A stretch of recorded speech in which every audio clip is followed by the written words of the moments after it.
What's up guys, and welcome back to another episode of the EAFC Career Mode. It's episode number 63, Milan on a roll, don't want to jinx things with 12 games to go, finally back in the top 4 and now closing the gap on Napoli, slipping up to just 3 points.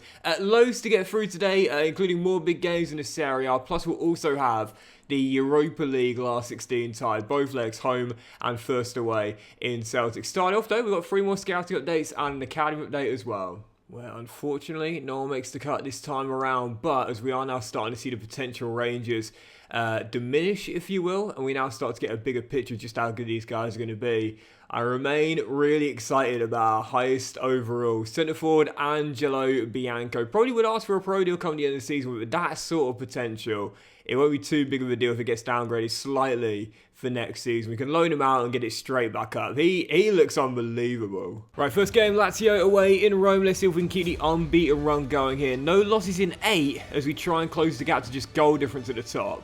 Actually, no, wait, it's head-to-head first, isn't it? Head-to-head and then goal difference in the Serie A. So, based on how tight this season has started off, may well come down to that. Which means that... oh, big tackle there. When we do face Napoli again, we'll have to beat them after losing in Naples. Ramos to Simons. I could really do a Goncalo getting in the middle here. If you don't mind getting your skates on, son. Oh, he's going to drop to him. No, but Simons turns it in. Robert Sanchez, I thought had it in his gloves, but clearly didn't. And Simons says, I'll take that and pop it in. I want to see it on the replay there. That is one of those moments where... you know, I just wonder whether it's the game mechanics that are kind of let him down. Because, yeah, I think that's one of those moments, and we've seen it before, where the keeper has it in his gloves, but the follow-through sees the man take it off him, the attacker take it off him. Now, I'm being totally honest here, that should be disallowed. That should not stand. If the keeper's clearly got the ball in his hands, in both hands, that's the rule, in both hands, in possession, that goal shouldn't stand, if I'm being totally honest here. That should not stand. That is where the game mechanics kind of let the keeper down there. But considering how much bad luck we've had, I think you have to say we're overdue a bit of good karma. Kamada on the turn, looking to squeeze it through. Instead holds on to it and then rolls it through. And the shot finds the back of the net. Nothing Mike can do about that. And if I'm being totally honest there, it's deserved. I really don't think we should be leading this game, so that is probably deserved. League on, 1-1, very tight game this. Could still go either way in the late stages. Oh, I think that is going to do it. And all things considered, I'm secretly kind of relieved I didn't win that game. So I wouldn't have felt right about winning that. To me, yeah, I think that was a foul, personally. 1-1 draw. It's not a bad point away in Rome. I guess we'll take it. Do you know what? Actually, I'm looking at this again, and I might have actually called this wrong initially. Simons is coming in. And I actually think he gets the ball first. And actually, you know what? I'm going to have to retract what I said there. It's not in Sanchez's possession. I thought it was initially, but it's not. He's only got one glove on it, the right glove, when Simons pokes it away with a knee. So actually, that goal rightfully stood. I was wrong. I stand corrected. Makes me feel less bad about getting the point in the end. I stand corrected. It was a fair goal. Even so, 1-1 draw. Not a terrible result, that one. Might lose a little bit of ground, but realistically away at the Stadium. A point is not a bad result. We'll stay in the top 4 for now, but the gap is extended to 5. Following game, and it's another massive one. Juve comes to San Siro, 4th versus 2nd, with both chasing Napoli. Neither can afford to lose this one. Decided to go with Cox in the CF role in this game as well. And bench Goncalo. Ramos just a bit too inconsistent for me to be starting him in the big games, I feel, whereas Cox has been the definition of consistent this year. So, yeah, I'd rather go with the short king leading my line. No one's got more assists than him in the Serie A this season, and he's also one of the top scorers as well.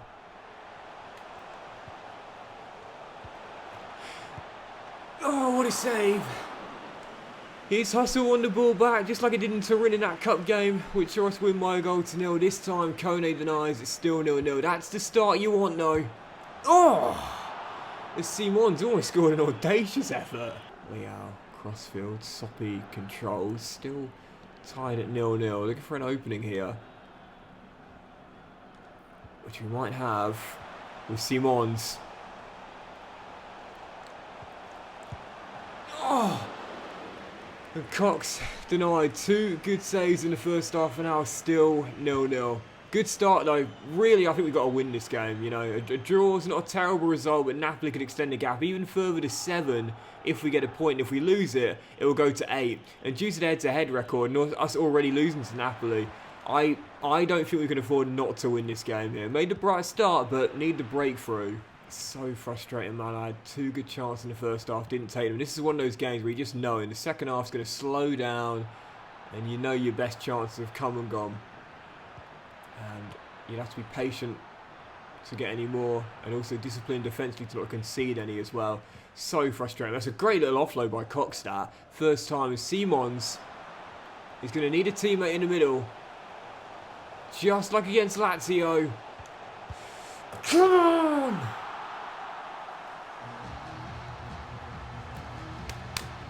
Come on! It's not the way I enjoy getting goals, because I know it is a very overpowered way of scoring and, to be fair, conceding. You know, so many goals I can see come from this exact position, balls getting worked into the middle, but it is what it is, man. It's just how FIFA goes, and until EA fix it, it is the easiest way to get a goal on the board, and also the most frequent way to concede. But Pobega slides through Rafael Leao. Simons!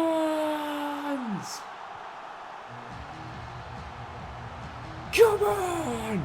Yes, Scalvini willing, mate. Just don't throw in a clean sheet now. Come on, keep it for Mike. As we're still leading by 2. And actually, if we... Hold on. Oh, so many red shirts here.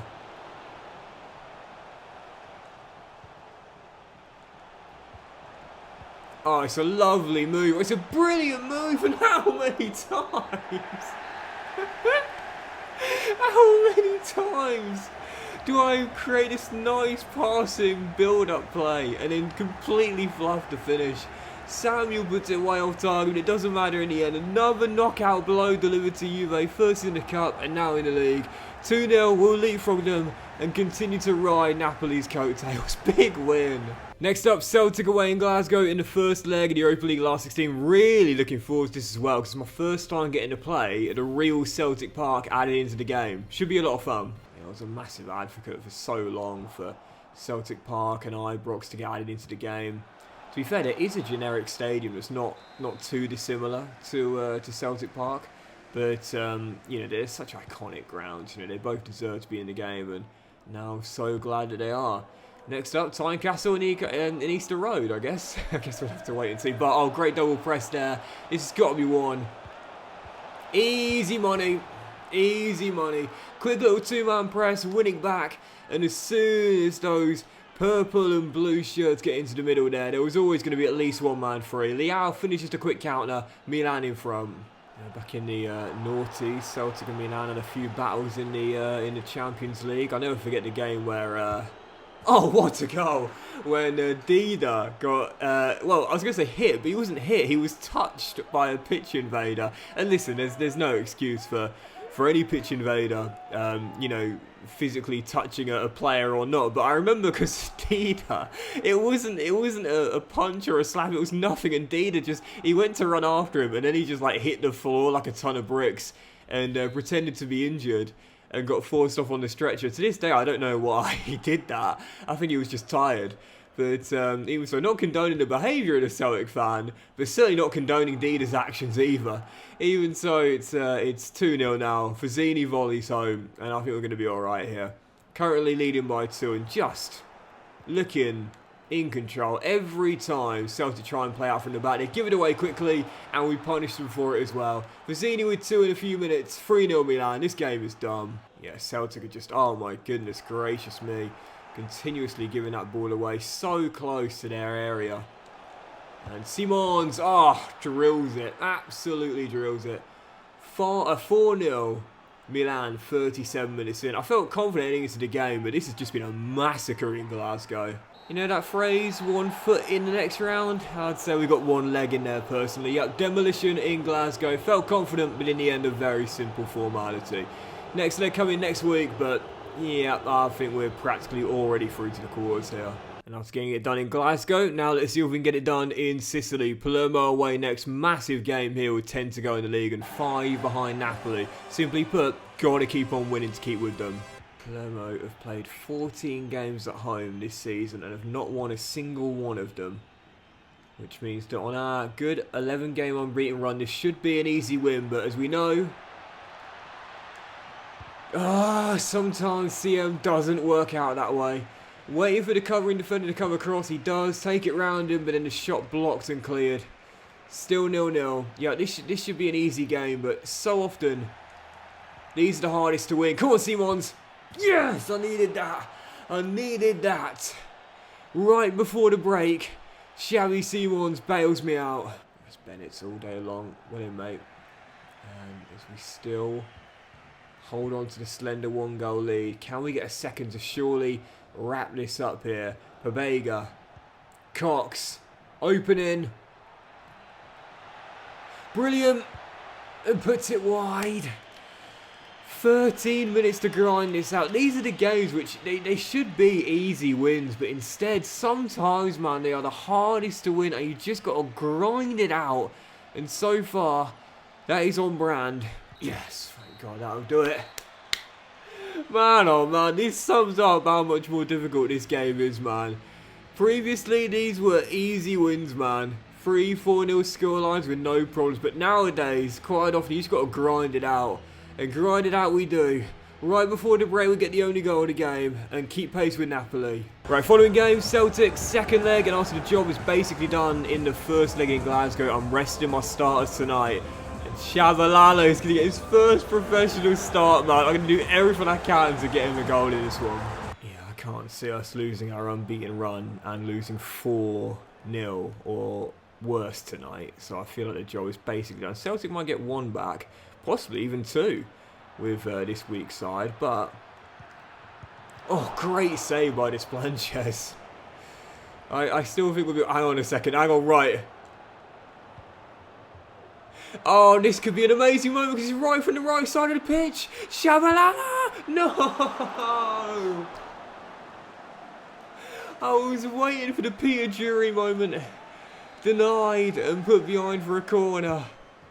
He might get another, but that was perfect. That was so like the goal they scored against Mexico. That literally right on the break on that left-hand side. Just couldn't finish it. Man, I can't stand step-ins from the flank like that, man. Honestly, it wasn't quite as unavoidable as some of the goals they scored, but that is the most dangerous place for the ball to be, in my opinion, right there. I would rather the ball be. Let me just take it back so I can show you. I'd rather the ball be like here, like right here, than I would here. Because it's just so hard to stop. Like when they step inside, it's almost like the defenders. Because it's the same on the other shoe as well. When you're coming forward, it's almost like the defenders just don't have enough agility to cope with balls that are worked inside. They can't turn on time. I think that's something to me. Because again, look at how easy this is to work the ball inside like this. And I really wanted that to work out perfectly as well. It's just too easy. That is going to do it. It's going to be our first loss, and I think...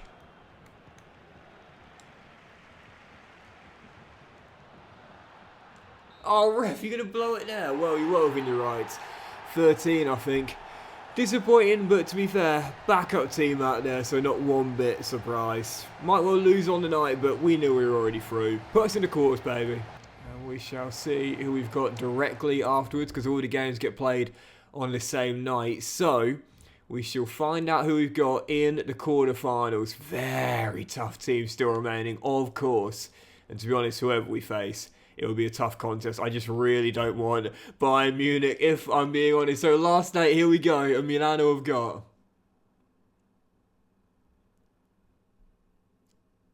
Frankfurt. It is a German side, but Frankfurt, look at that tie there. Bayern versus Villarreal, very good indeed. Fiorentina versus Feyenoord and Lens versus Manchester. I think personally, probably favourites to get through that one there. We avoided the one I didn't want. That was the most important thing. Right, just one more game today, guys, as we close out March. 5 points behind Napoli, who lead the way, and the only way we can keep pace with them is keep winning ourselves. Lecture at San Siro as we aim to bounce back here. Kone to Hincapi and Pobega.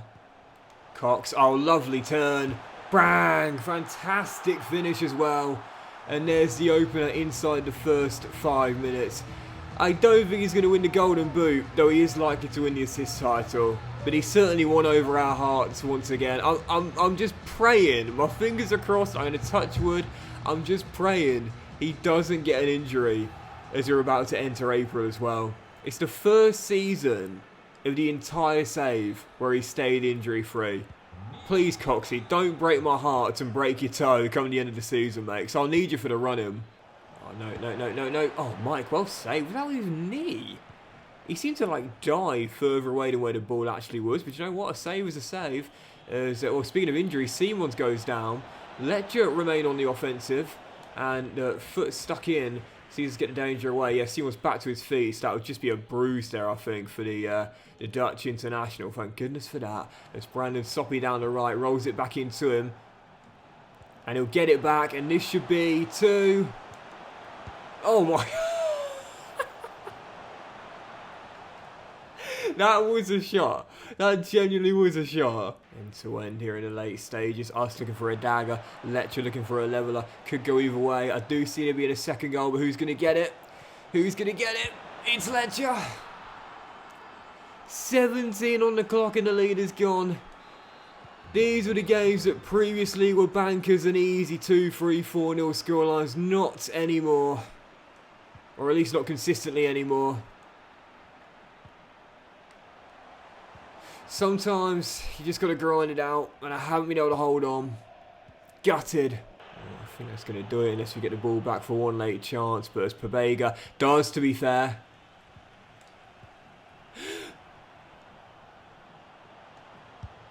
Yes! I saw the out of the far post. But I saw the current defender as well. Thought, you know, if I try and cut this back and it's intercepted, I'm not going to live that one down. First, for being cheap, but secondly, for even ballsing it up. So I thought, just take my chance on a far post smash shot, and in the end, it just about pays off. Right decision, and Manu Kone wins it with the final kick of the game. I said before, but I wish that, you know, in there's moments like that, to be fair, there were a few added seconds, but even so, it wouldn't just go back for kickoff. The full-time whistle would just be blown. It would just feel so much cooler. A technical walk-off game winner. But really, that's what it was. Kone at the death. Bails me out and then some. Would have been fuming had I not won that game, man. He's been big for me all year long. And that will end today's episode as we close the gap on Napoli to 3 points, guys. So big thank you for watching. If you have enjoyed it, if you have, then please do drop a like. Much love to you all. Have a fantastic day, and I'll see you for the next episode with more big games to come in the Serie A. The first leg of our Coppa Italia semi against Napoli, and we'll also have both legs, yeah, definitely both legs of our Europa League quarter-final tie against the German side Frankfurt as well. Have a great day, much love, and I'll see you for the next episode of the EA FC Career Mode very soon.